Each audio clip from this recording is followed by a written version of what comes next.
Welcome, dear friend, and thank you for choosing to spend your quiet hours with us here.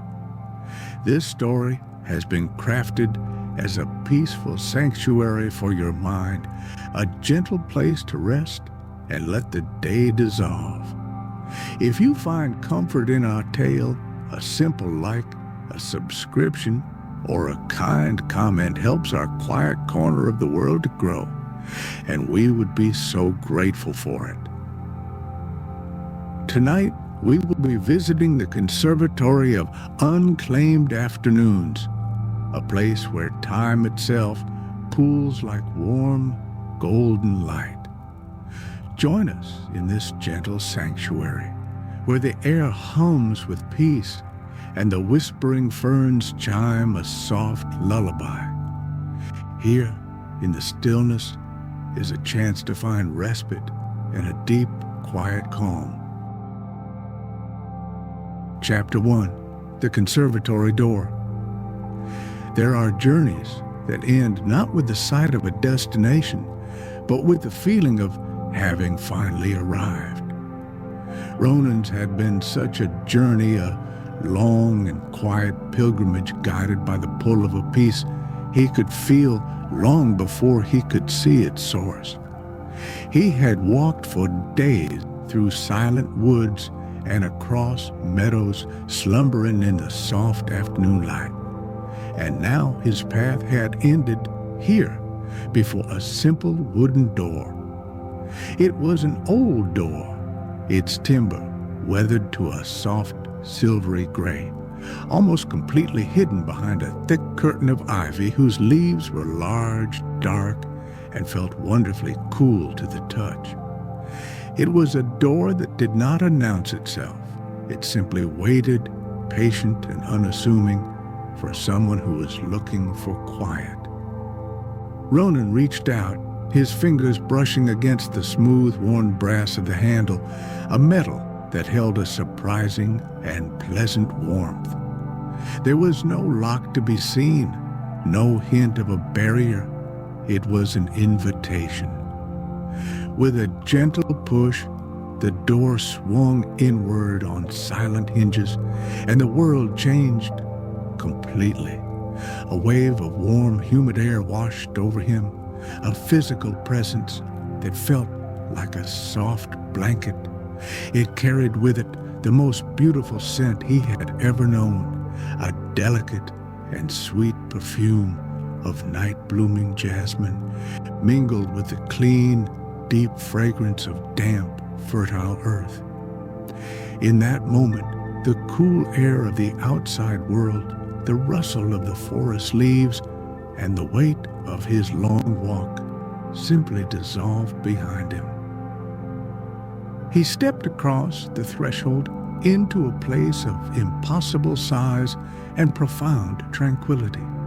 A vast structure of glass and pale, slender beams arched high above him, so high that the ceiling seemed to be a soft, hazy sky of its own. Sunlight, or what felt like sunlight, filtered down through the panes, yet it was transformed. Its bright edges softened into a diffused golden glow that left no sharp shadows anywhere.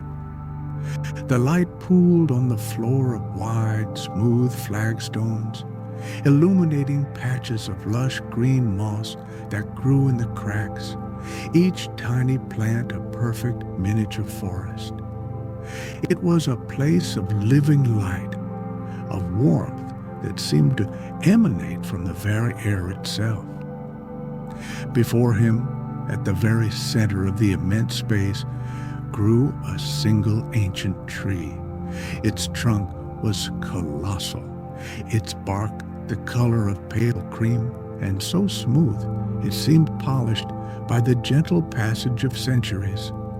Its branches reached up and spread out, mingling with the framework of the ceiling, its leaves a canopy of deep, restful green. And beneath the visual wonder of it all, another sensation took root, a sound. It was a low, continuous hum, so deep and steady that Ronan felt it more than he heard it, a resonant vibration in the soles of his feet and in the quiet spaces of his chest. It was the sound of the building itself, breathing a long, slow, contented breath. Ronan saw a simple bench carved from the same pale wood as the ceiling beams, placed as if it had been waiting just for him. He crossed the floor, his soft-soled boots making no sound, and sank down onto its smooth surface.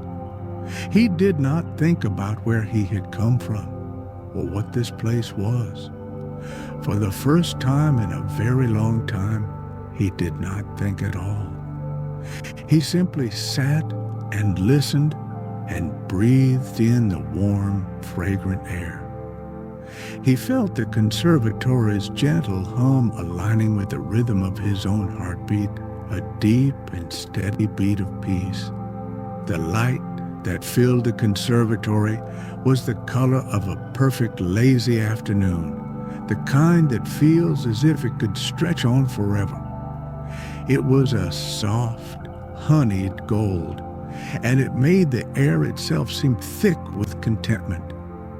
Ronan watched the slow, graceful dance of tiny dust motes as they drifted through the luminous shafts of light, each one a tiny world turning in a silent, golden universe. Their unhurried journey was mesmerizing, a quiet ballet that captured the very essence of the building's unhurried nature. He closed his eyes, allowing the other senses to deepen his experience of the calm. The scent of the jasmine became richer, a sweet and gentle perfume that promised rest. The feeling of the warm, humid air on his skin was like a comforting embrace, easing away any lingering tension he had carried with him.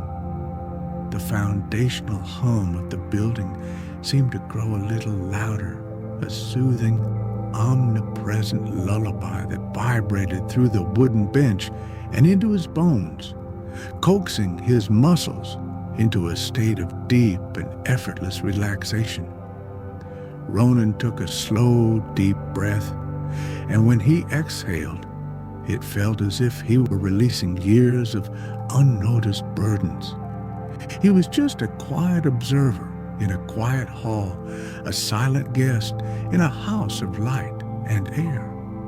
The door had closed softly behind him, not shutting him in, but rather sealing the stillness around him, creating a perfect sanctuary. Here, time was simply allowed to be, and in that first perfect moment of arrival, that was more than enough. Chapter 2. The First Afternoon.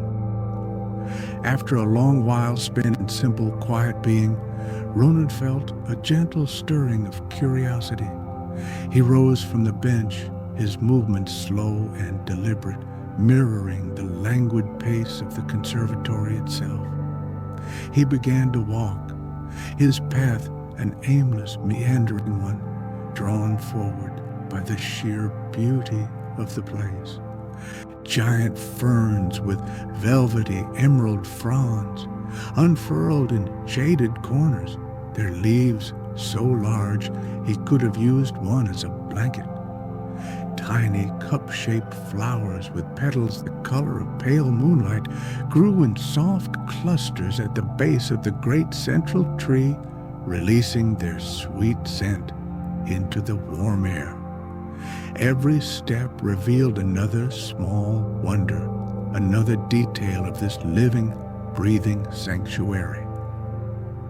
His wandering led him to a wide archway, draped with a curtain of flowering vine that gave off a faint, spicy scent like cinnamon.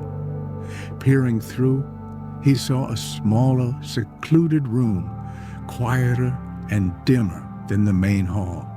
The light in here was different. In the center of the room, hovering a hand's breadth above the polished wooden floor, was a shimmering, tangible pool of pure golden light. It was about the size of a large rug, its edges soft and indistinct, and it pulsed with a slow, gentle rhythm like a sleeping heart. It seemed to be the source of the room's warmth, a small captured sun that radiated a profound and welcoming calm. Ronan approached it with a sense of gentle reverence, his footsteps silent on the smooth floorboards. The air grew warmer as he drew closer, and he could now hear a faint melodic hum coming directly from the light itself. It was a sound that seemed to tune itself to the quietest parts of his mind, smoothing out the tiny wrinkles of thought. He knelt beside it, hesitant at first, and then reached out his hand, not to touch the light, but to feel the air just above its surface. It felt like holding his hand over a cup of warm tea, a comforting and gentle heat that held no trace of harshness. Finding a thick woven cushion nearby, he settled himself at the edge of the golden pool. He sat there for a long time, just watching the mesmerizing, slow swirl of light particles within its depths. They moved like honey stirred in a glass, a graceful, silent dance that was utterly captivating. After a while, feeling an unspoken invitation, he shifted his position, drawing his legs up and settling fully within the boundary of the light. The effect was immediate and wonderful. A feeling of weightlessness bloomed through him, and the gentle warmth seeped into his limbs, as if he were basking in the glow of a perfect summer afternoon. The already slow pace of his thoughts softened even further, dissolving into a simple, pleasant awareness of the present moment. It was in this state of deep contentment that he first saw Oren. He hadn't heard him approach. The caretaker was simply there, standing near a towering plant in the corner of the room, gently polishing one of its broad, dark green leaves with a soft cloth. Oren was an older man with kind eyes and a serene expression that seemed to be a permanent feature of his face.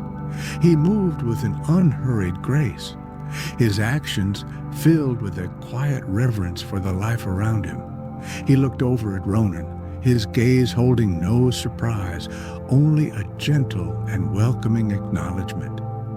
He offered a small, warm smile, and Ronan returned it, a silent exchange of peaceful greeting. Oren finished his work and moved silently to a small table where a clay teapot rested on a warmer. He poured a steaming, fragrant liquid into a simple earthenware mug and carried it over to Ronan. He offered it with both hands, a simple gesture of hospitality that felt profound. Ronan accepted it, his fingers wrapping around the comforting warmth of the mug. The tea smelled of chamomile and something else, something sweet and calming, like dried apple blossoms. He took a slow sip, and the taste was as gentle and soothing as the light that enveloped him. They sat there together in a comfortable and companionable silence, Oren on a low stool he had brought over, Ronan on his cushion within the pool of light. No words were needed.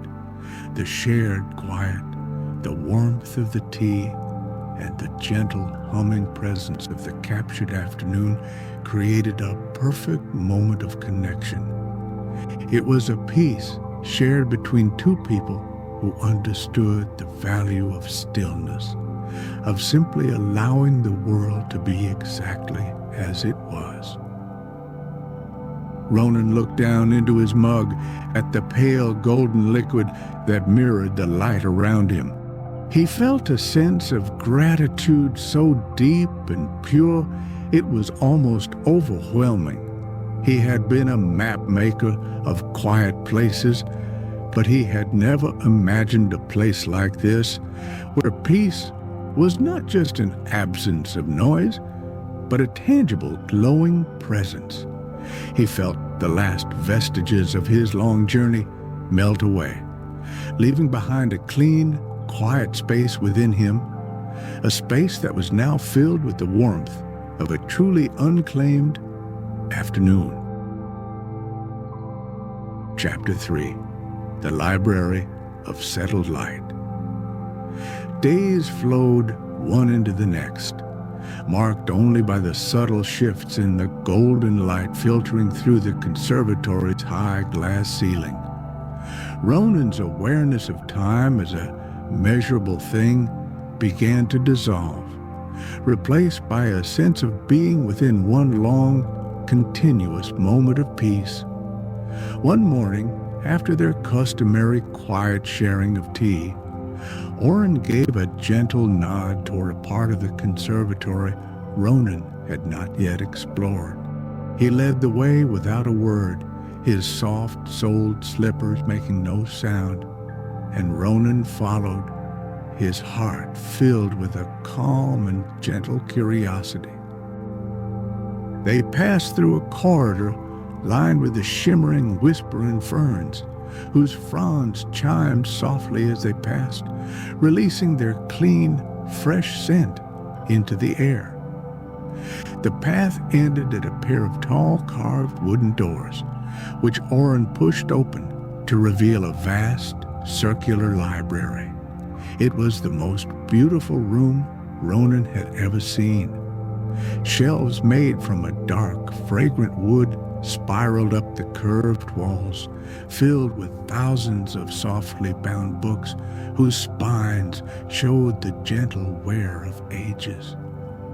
A soft, ambient light filled the space, seeming to emanate from the very air itself, and the room was filled with the deeply comforting scent of old paper, leather, and warm dust. The true wonder of the library, however, was not the books. Nestled in quiet alcoves between the towering shelves, and even floating gently in the open air in the center of the room, were more of the temporal pools. There were dozens of them, far more than Ronan could count, and each one was a different size and hue. One near the floor glowed with the soft, tender pink of an early dawn. Another, high near the ceiling, was the color of a pale lilac blossom. A particularly large one in the center of the room shimmered with the warm, honeyed amber of a late autumn sunset. The entire library was a celestial sphere of settled light and quiet stories. Oren gestured with an open palm to the room, a silent invitation to explore. Ronan walked forward slowly, his senses overwhelmed by the profound peace of the place. He approached the nearest pool, the pale pink one, and felt its gentle, optimistic warmth. He moved to another, a small silvery one that felt cool and clarifying, like the air after a rainstorm. Each pool had its own distinct character, its own unique flavor of tranquility. The air hummed with their combined harmonious resonance, a symphony of silence that was deeply soothing to the soul. Ronan ran his hand through the air just above a pool the color of a summer sky. The light had a tangible quality, a soft resistance, like moving his hand through perfectly still, warm water. He could feel the accumulated peace it held, the countless quiet moments that had settled here to rest. He looked at Oren, his eyes wide with a gentle, unspoken question. Oren simply smiled, his expression one of serene understanding. "These are the places where quiet thoughts come to rest," Oren said, his voice as soft as the rustle of turning pages. "Gentle daydreams, happy memories that have been let go, moments of quiet contemplation. They gather here in the stillness." He gestured to the books on the shelves.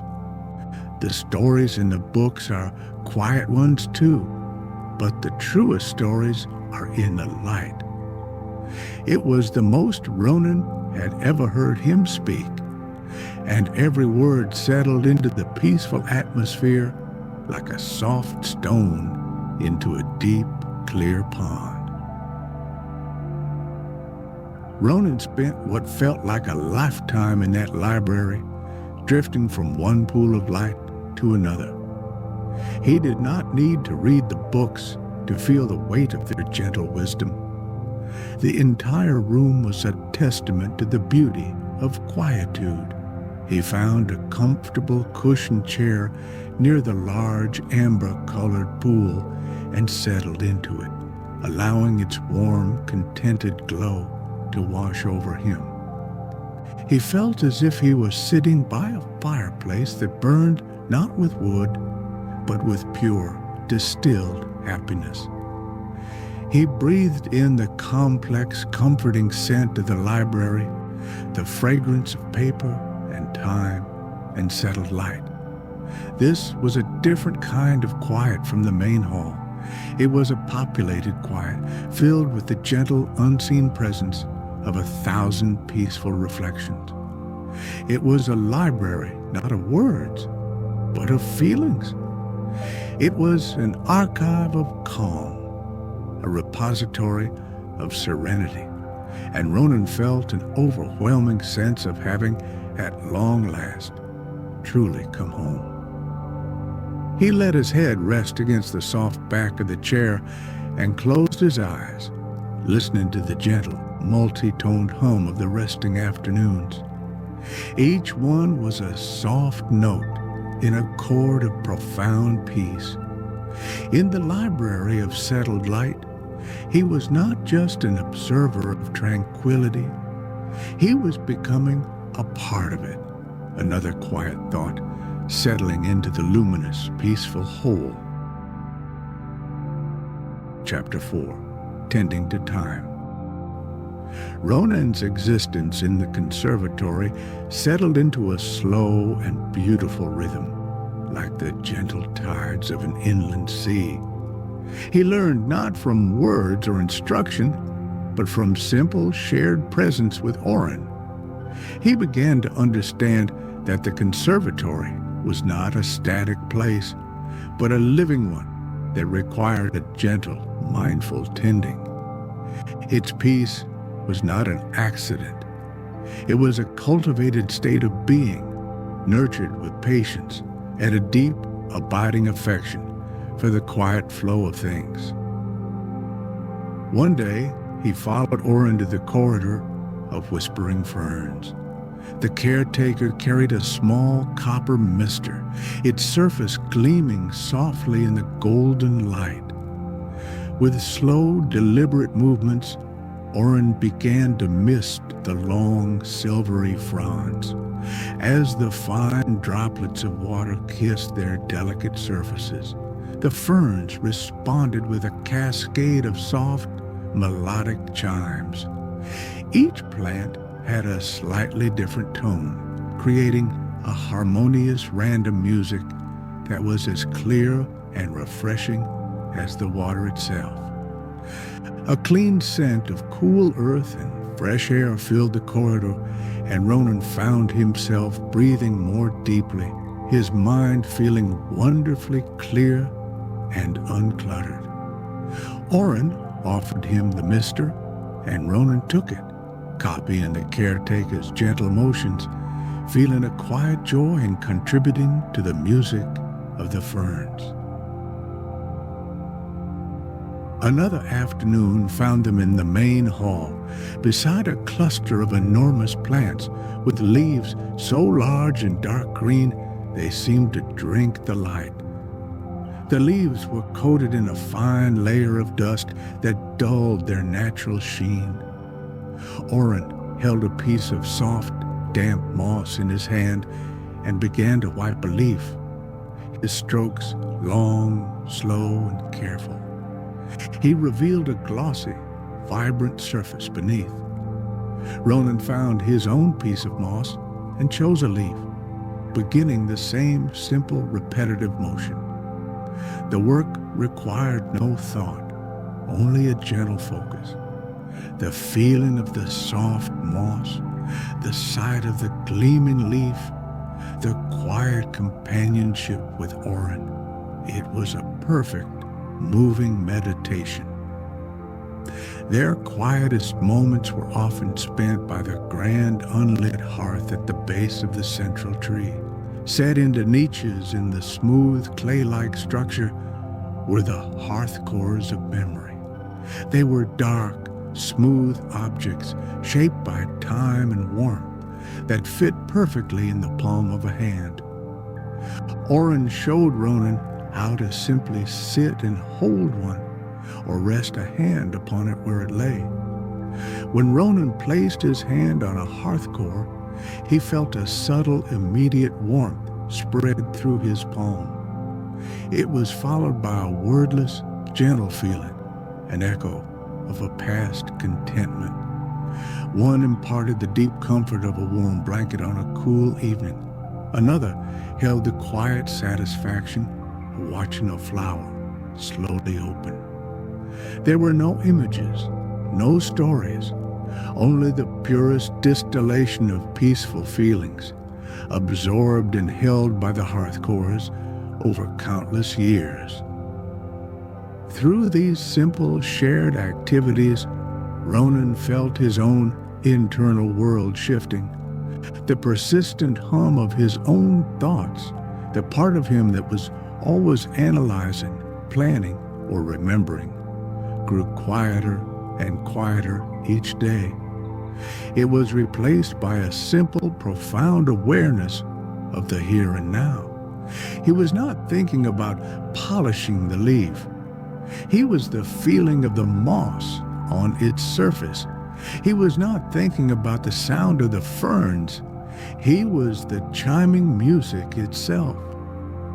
The need to understand the conservatory's magic dissolved, replaced by a simple acceptance of its beautiful, gentle existence.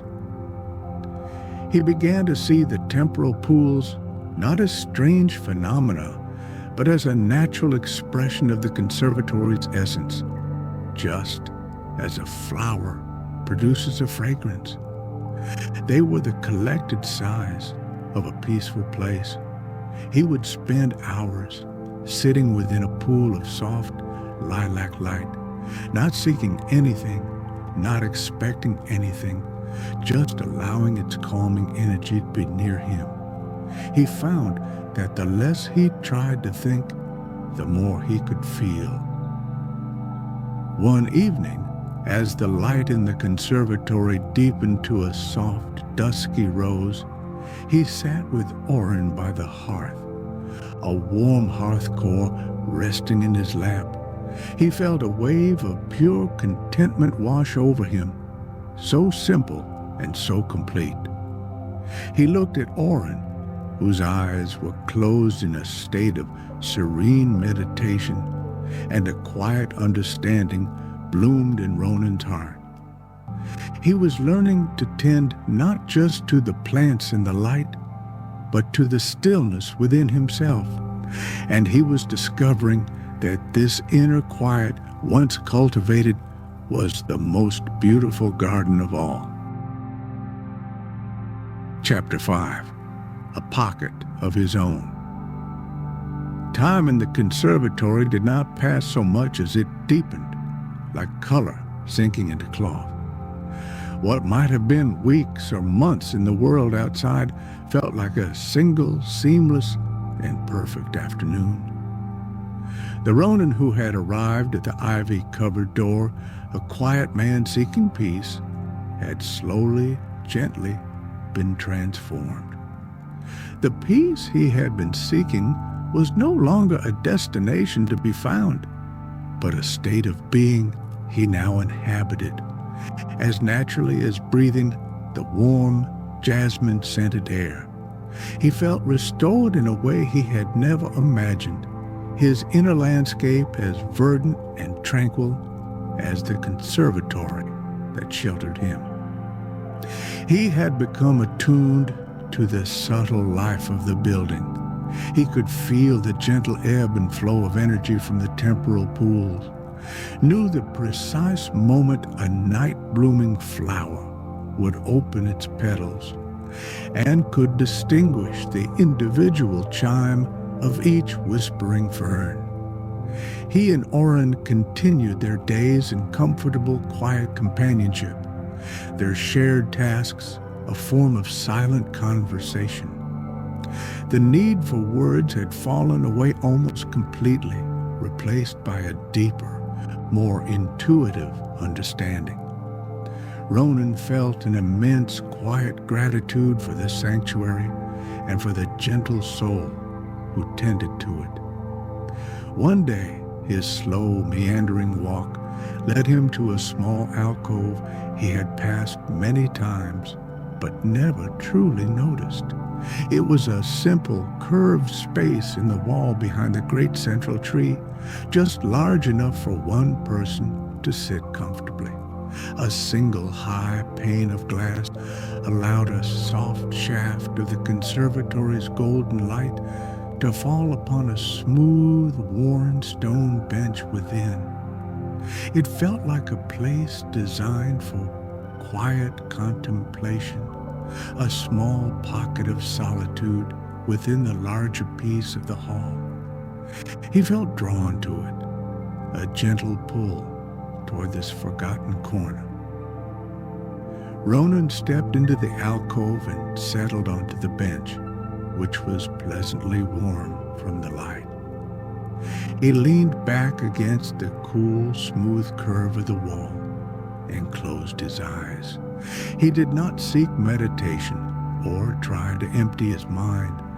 He simply sat, feeling the gentle weight of his own body, the warmth of the light on his face, and the foundational hum of the conservatory in his bones. He focused on the slow, easy rhythm of his own breath, in and out, a quiet tide within him. He was filled with a profound and simple contentment. It was a feeling with no sharp edges, no grand emotion, just a deep and abiding sense of rightness. He felt the peace of the conservatory not just around him, but within him, a silent, glowing warmth that had taken root in his very center. It arrived empty, and now he was full of stillness. He sat this way for a long time, perfectly present, perfectly at rest, a quiet figure in a pool of golden light. As he sat there, enveloped in his own serene contentment, something new and wonderful began to happen. The air around him, in the small space of the alcove, began to shimmer. At first, it was almost imperceptible, a slight thickening of the light. Then, a soft, pale blue glow began to coalesce around his seated form, a color Ronan had not seen in any of the other temporal pools. It was the color of a clear winter sky at dawn, the color of his own quiet and restored spirit. A new small pool of time was forming, born not of ancient stillness, but of his own. He opened his eyes and looked down, observing the gentle, luminous mist that now pooled around his feet. It did not surprise him. It felt like the most natural thing in the world. He was no longer just a visitor in this place, a grateful recipient of its calm. He had become a part of its gentle magic, his own peace now contributing to the deep and abiding tranquility of the Conservatory of Unclaimed Afternoons. He smiled, a soft, slow smile of pure contentment, and settled back into the quiet, his very own afternoon beginning to bloom around him.